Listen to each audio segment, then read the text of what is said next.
அனைவருக்கும் வணக்கம். இது குறளமுதம். வள்ளுவர் ஒரு செயலை செய்யும்போது காலம் தெரிஞ்சுக்கணும், இடம் தெரிஞ்சுக்கணும், மற்ற சூழலெல்லாம் தெரிஞ்சுக்கிட்டு தான் அந்த வேலையை ஆரம்பிக்கணும்.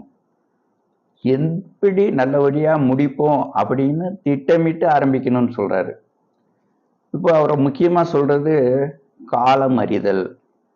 காலம் அறிதல்னா அந்த குறிப்பிட்ட பருவம். இப்போ அந்த பருவம் குறிப்பிட்ட அந்த காலம் நமக்கு சேர்ந்து வருது.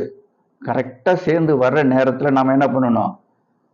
அந்த நேரத்துல அந்த வேலையை சரியா செஞ்சு முடிச்சிடணும். அந்த நேரத்துக்காக நம்ம என்ன பண்றோம்? காத்துட்டு இருக்கிறோம். அந்த நேரம் அமைஞ்ச உடனே அந்த வேலையை செஞ்சு முடிச்சிடணும். அதான் காலம் அறிதல் அதிகாரம். குறளின் 489.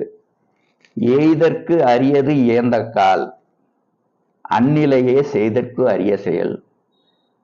எய்தற்கு அரிய இயந்தக்கால்.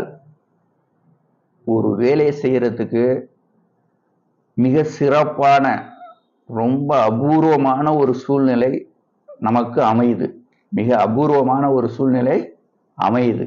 எய்தற்கு அரியது இயந்தக்கால், அந்நிலையே செய்தற்கு அரியது செயல்.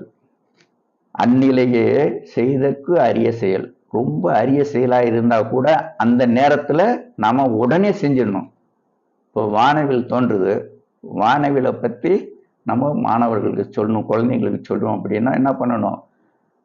குறிப்பிட்ட நேரத்துல வானவில் தோன்றின உடனேயே பிள்ளைகள்கிட்ட, குழந்தைகள்கிட்ட அழைச்சிட்டு போய் இந்த வானவில் தோன்றதை பத்தி வானவிலை பத்தி சொல்லணும். ஏன்னா சில வினாடிகள்ல, சில நிமிடங்கள்ல வானவில் மறைந்து விடும். அதை போலதான் நிறைய விஷயங்கள் இந்த பருவ காலங்கள்ல.